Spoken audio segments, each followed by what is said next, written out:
Hello guys, welcome back to my channel three R daily dose. আমি আপনাদের রুম্পা পাত্র নিয়ে চলে এসেছি আবার আজকে একটা নতুন ব্লগ। রবিবার মানে স্পেশাল কিছু। তো আজকে রবিবারে একটু স্পেশালি করেছি। আজকে রবিবারে মাটন করিনি, আজকে রবিবারে একটু অন্যরকম খাওয়া দাওয়া। ফ্রাইড রাইসটা করেছি। এটা কিন্তু আমি ফ্রাইড রাইসের রাইসে করিনি, আজকে কিন্তু অন্য রাইসে করেছি। এটাকে ভেবো না ঘরের রাইস, এটা হচ্ছে গোবিন্দভোগের চালের। তো গোবিন্দভোগের চালেরও ফ্রাইড রাইস খেতে কিন্তু খুব ভালো লাগে। এই দেখো গোবিন্দভোগের চালের ফ্রাইড রাইস, এটা কিন্তু পুরোটাই গোবিন্দভোগের চাল। আর গোবিন্দভোগের একটা আলাদাই গন্ধ থাকে, আলাদাই স্মেল থাকে। গোবিন্দভোগের চালের না আলাদাই একটা স্মেল থাকে। তো এর মধ্যে আমি গাজর, বিনস, ফুলকপি সমস্ত কিছু দিয়েছি, দেখতেই পাচ্ছ। আর কেমন ঝরঝরা হয়েছে দেখেছো রাইসটা? যেমন পোলাও ঝরঝরা হয় তেমন কিন্তু ফ্রাইড রাইসটাও ঝরঝরা হয়েছে। এই দেখো কাজু বাদাম কিশমিশ সব দিয়েছি। আর গোবিন্দভোগের চালের বেশ একটা আলাদাই একটা ফ্লেভার, কিন্তু বেশ আলাদা একটা স্মেল বেরোচ্ছে। আর আমি সব রকম শীতকাল যেহেতু এখন সব রকম সবজি টবজি দিয়েছি, দেখতেই পাচ্ছ। আর এখানে একটু কালারিং যেটা দেখতে লাগছে সেটা হচ্ছে আমি একটু ওপর থেকে না ভাজা মশলা দিয়েছি। ভাজা মশলাটা দিলে কী বলো তো, একটু আলাদা রকম ফ্লেভার আছে। এখানে ক্যাপসিকাম দিয়েছি, ফুলকপি দিয়েছি, কিশমিশ, গাজর। আর গোবিন্দভোগের রাইসটা আলাদাই। আর একটু ভাজা মশলা দিয়ে দিয়েছি। ভাজা মশলা দিয়ে কি একটু সবসময় তো ফ্রাইড রাইসে খাই, তো একটু গোবিন্দভোগের রাইসেও তোমরা যারা খেয়েছো জানো, আর যারা খাওনি তারা একবার করে দেখবে। গোবিন্দভোগের চালের কিন্তু ফ্রাইড রাইসের রাইসের থেকেও কিন্তু বেশি ভালো লাগে খেয়ে। তো চলো তিনজনেই আমরা খাবার বেড়ে নিচ্ছি।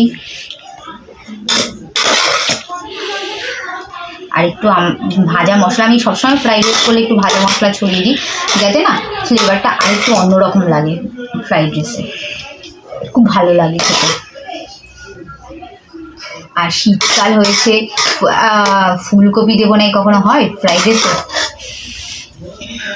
তো দেখো এই যে ফুলকপি টুলকপি সমস্ত কিছু দিয়েছি, দেখতেই পাচ্ছ। গাজর, বিনস, ক্যাপসিকাম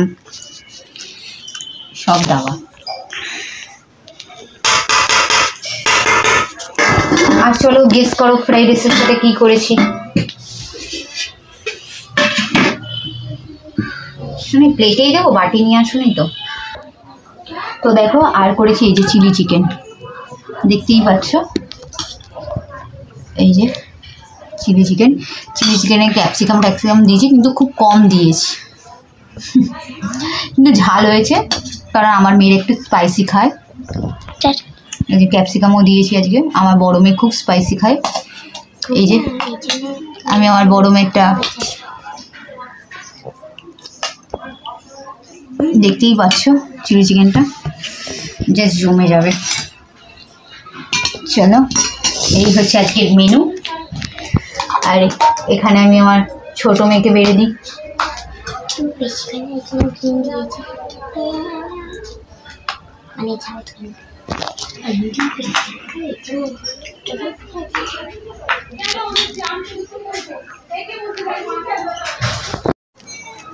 চলো ভিডিওটা অনেকক্ষণ ধরে চলছে, ভিডিওটা এখানেই এন্ড করে দিচ্ছি। যদি ভিডিওটা ভালো লাগে তাহলে কি করতে হবে তোমরা সবাই জানো, লাইক, শেয়ার এবং কমেন্ট করবে।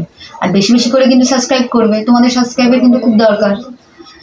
তো চলো ভিডিওটা এখানেই এন্ড করছি। Bye, love you all. করে নিই, লাঞ্চ করার পর তোমাদের সাথে আবার দেখা হচ্ছে। তো দেখো রাতের ডিনারে তো আমরা তো ওই ফ্রাইড রাইস আর চিলি চিকেনই খেয়েছি, কিন্তু এটা আমি আবার মেয়েদের জন্য টিফিনে, যেহেতু আমার মেয়ে ভোরবেলা বেরিয়ে যায় সকালবেলা তোমার 6টার সময় স্কুলে, তার জন্য আমি আজকে রাত্রিবেলাই করে রাখছি যাতে নিয়ে যেতে সুবিধা হবে ওর। তো আমি অনেক সময় করে রাখি, যেহেতু এখন শীতকাল পড়ে গেছে তো ভালোই থাকে।